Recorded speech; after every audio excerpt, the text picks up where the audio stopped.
Good morning everyone. Today we are going to learn chemistry practical, applied chemistry practical under subject code 22202. Today we are going to perform experiment number 4, that is the alkalinity of water sample. Water is generally neutral in a nature.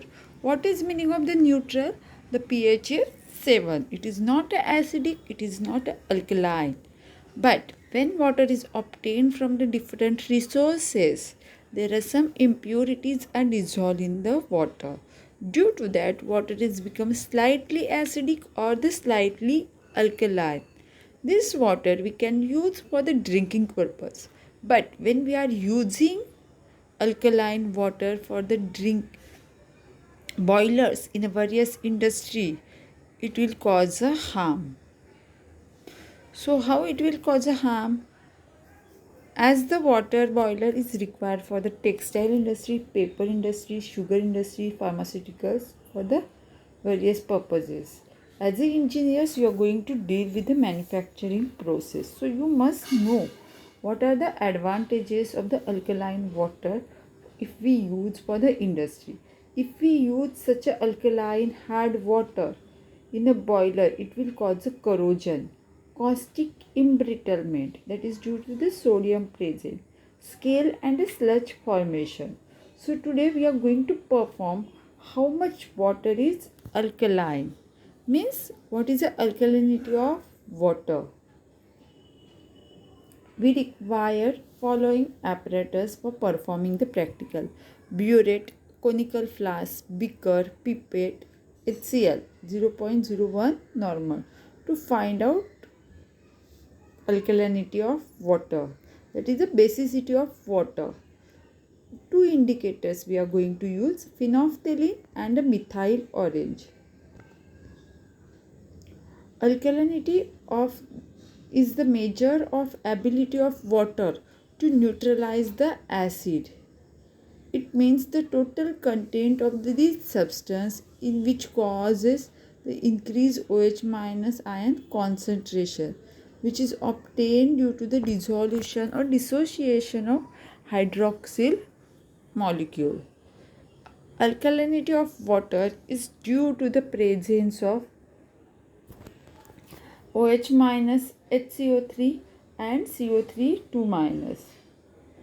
We are going to determine the alkalinity by using a methyl orange as an indicator and a phenolphthalein as an indicator. So we are getting the two endpoint. The first endpoint is called as a phenolphthalein indicator. Second one is called as a methyl orange indicator. See this is called as a burette.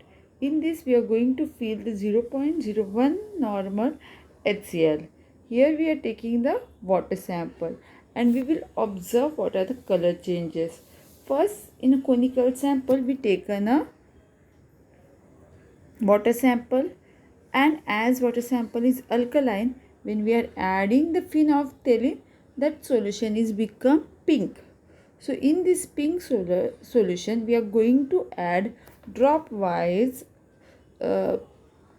HCl, hydrochloric acid, from the burette till it become colorless, till the color is disappear, pink color disappear, and a point where the pink color disappear, that reading we are going to note down.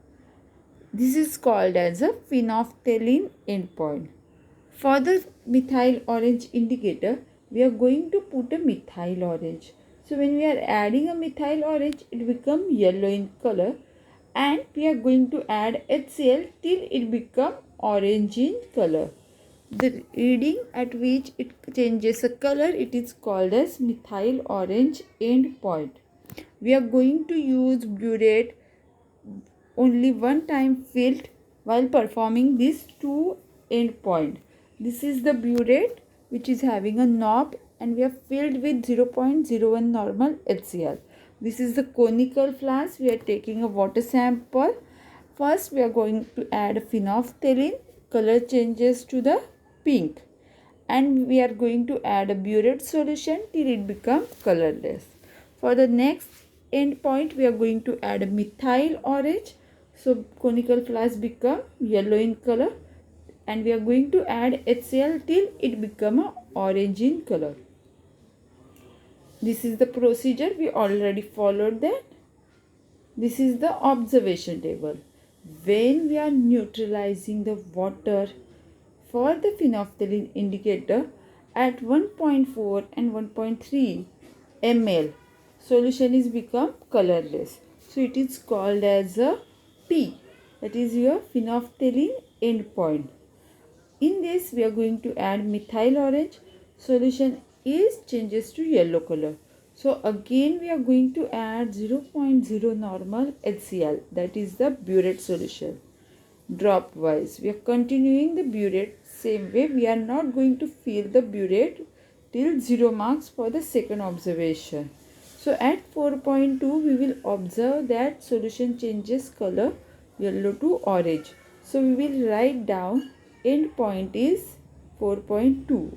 We will use this for the calculation to determine how much exactly OH minus are present in the water, and CO3 2 minus, that is a carbonate present in the water. Why this is important? If we know how much amount of hydroxyl and carbonate is present in the water, accordingly we can neutralize it. If it is a 28 milligram of hydroxyl is present, we will add equivalent amount of acid to get it neutralized, and we will use a neutral water for the boilers. Some practical related question answers that we already explained in a theory. Thank you so much, class.